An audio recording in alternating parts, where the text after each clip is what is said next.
Hello everybody, my name is Professor Sujata Iyer and I am a banker. This module is about the basics of microfinance.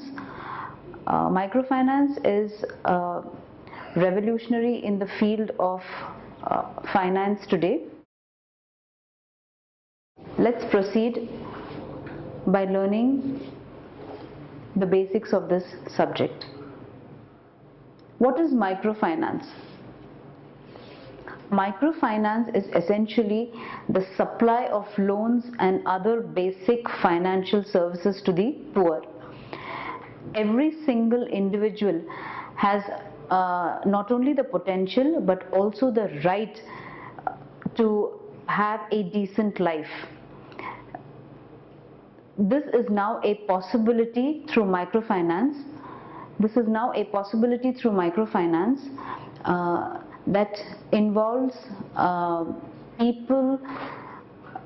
poor people having access to loans without any form of security. The amount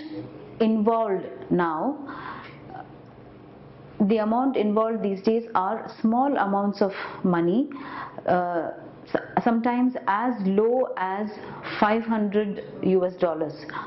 However, depending upon the country where it is lent, the definition of what constitutes the minimum amount to microfinance differs. Certain governments internationally have recognized any amount between $5,000, say up to 25,000 as amounts being part of microfinance. There are different forms of services provided by formal banks. Formal banks typically do not take a lot of risk. While there is an element of risk involved in banking, but formal banks refrain from taking huge risks, or at least used to refrain from taking huge risks in the past. However, with the advent of microfinance, the loans that they provide are different from what the services that are provided by formal banks. Let's study that in a little bit more detail. Now, how is microfinance different from the services provided by formal banks? Formal banks require, at least for lending, formal banks require some kind of security if they have to advance loan to people. In case of microfinance, the lending happens purely without any security. The only security that is taken is to link the honor of the people involved in one group. Now, how different is the services provided by microfinance from that of formal banks? Now, the loan mechanism is based on a simplified loan process. Now, these usually last for a period of 1 year, and installments are paid weekly, or rather the repayment is done weekly by the people who avail of this loan facility. The interest rates are slightly higher than what is offered by banks, normal banks. Here the interest rates are as anywhere between 20 to 70% depending upon the country where the lending actually happens.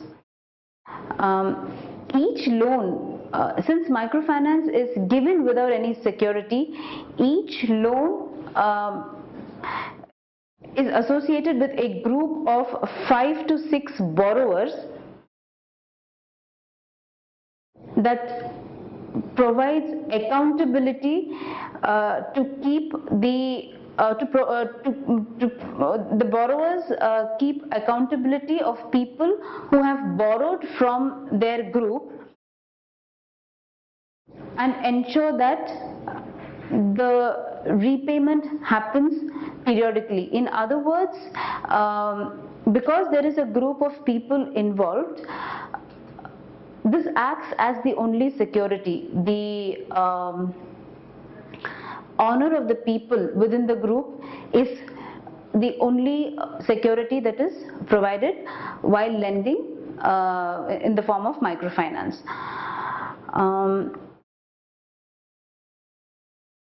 One of the mechanisms used is the concept of group lending, where groups of poor borrowers act as guarantors for each other. If one failed to pay back a loan or missed an installment, then all others would be held equally accountable. Now, let's move on to the next slide, which is the effects of microfinance. What is the outcome of microfinance? What are the benefits that accrue on account of microfinance? How does it help? It helps poor households meet basic needs and protects against risk.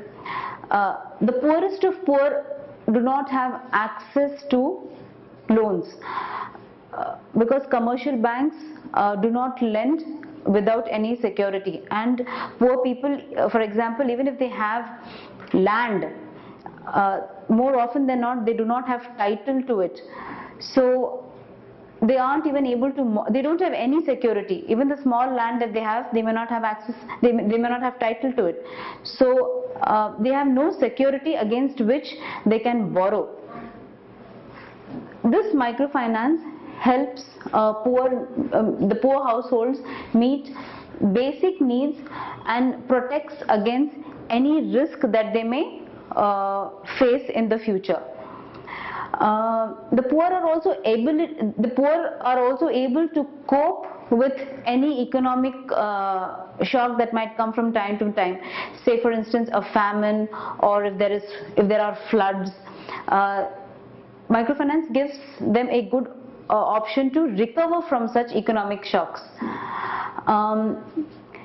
Microfinance also build financially self-sufficient institutions.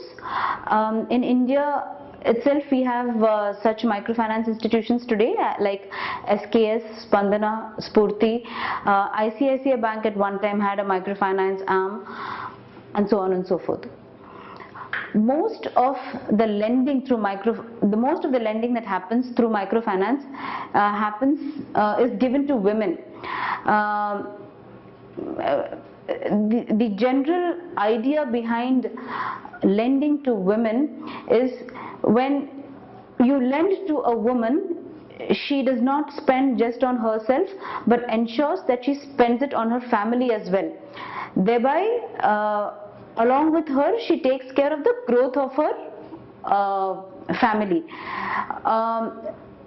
She is also able to supplement the family's income through setting up a small business, be it tailoring business, maybe basket making, weaving. So these are examples of women can get empowered and contribute not only to their own growth and well-being but also to the growth of their family. Like I said in the earlier slide, when money is lent to women, they don't focus just on themselves.